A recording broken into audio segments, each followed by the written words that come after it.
తెలంగాణలో నెలకొనున్న ఒక వ్యవసాయ సంక్షోభానికి సంబంధించి వ్యవసాయంలో ప్రస్తుతం ఉన్న గడ్డు పరిస్థితులకు సంబంధించి ఇంత తొందరగా మళ్ళీ మన ప్రభుత్వం పోయిన తర్వాత కేవలం 4 నెలల లోపలనే మళ్ళా మాట్లాడుకునే పరిస్థితి వస్తుందనే ఒక ఆలోచననే నిజంగా చెప్పాలంటే బాధాకరమైన పరిస్థితి. ఆశపడ్డరు, ఓటేసినకి ఇవాళ రేవంత్ రెడ్డి గారు, ఉత్తమ్ కుమార్ రెడ్డి గారు సావు కబురు సల్లగా చెప్తాను. ఎలక్షన్ కోడ్ వచ్చింది, పాలన మా చేతుల్లో లేదు, ఏం చేయాలి అంటుండు. ఎవడన్నా ముఖ్యమంత్రి పాలన నా చేతుల్లో లేదని చెప్తాడా? ప్రపంచంలో ఎక్కడన్నా ఎలక్షన్లు వస్తాయి పోతాయి, ముఖ్యమంత్రి నువ్వే, ప్రభుత్వం నీదే. ఒక ప్రభుత్వాధినేత పాలన నా చేతుల్లో లేదు, ఎలక్షన్ కమిషన్ చేతుల్లో ఉందని చెప్తారా ఎవడన్నా? అయినా మాకు తెలియకడుగుతారు, రేవంత్ రెడ్డి గారు నీకు నిజంగా చిత్తశుద్ధి ఉంటే, నీ ప్రభుత్వానికి చిత్తశుద్ధి ఉంటే మేము డిమాండ్ చేస్తున్నాం. నిన్ననే మా పార్టీ అధ్యక్షులు తెలంగాణ తొలి ముఖ్యమంత్రి కేసీఆర్ గారు డిమాండ్ చేసిండ్రు. మేము కూడా ఇవాళ ప్రతి నియోజకవర్గం నుంచి చేస్తున్నాం. నీ ప్రభుత్వానికి చిత్తశుద్ధి ఉంటే రైతులకు స్పష్టంగా చెప్పు. 500 బోనస్ విషయం అడిగితే అది బోగస్ ముచ్చటనా నిజమా అని ఇవాళ మేము అడిగితే ఎలక్షన్ కోడ్ వచ్చింది అని చెప్పి ఇవాళ కుంటి సాకులు చెప్తున్నావు. ఎలక్షన్ కోడ్ రాకముందే మేము అడిగినాం, నీకు చిత్తశుద్ధి ఉంటే జీవోది అన్నాం, కానీ నువ్వు తప్పించుకునే ప్రయత్నం చేసినావు. ఇవాళ ఇప్పటికైనా నీకు చిత్తశుద్ధి ఉంటే రేవంత్ రెడ్డి గారు మీరు వెంటనే ఎన్నికల కమిషన్ కు ఉత్తరం రాయండి.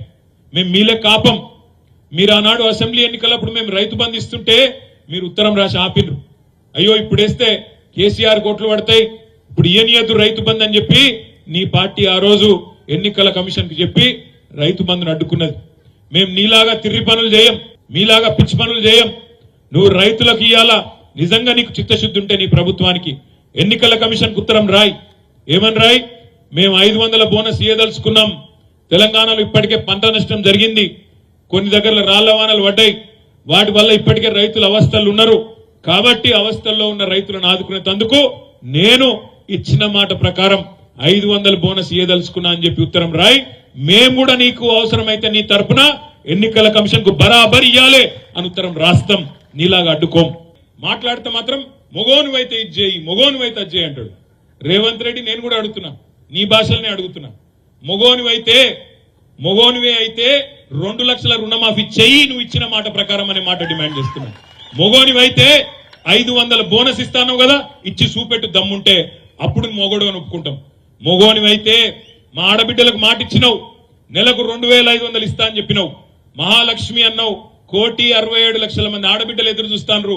మొగోనివైతే 2,500 రూపాయలు 1,67,00,000 మంది ఆడబిడ్డలకు ఇచ్చి చూపెట్టు. మొగోనివైతే ముసలోళ్ళు ఎదురు చూస్తున్నారు, ఒక ముసలవ్వకే ఇస్తావా?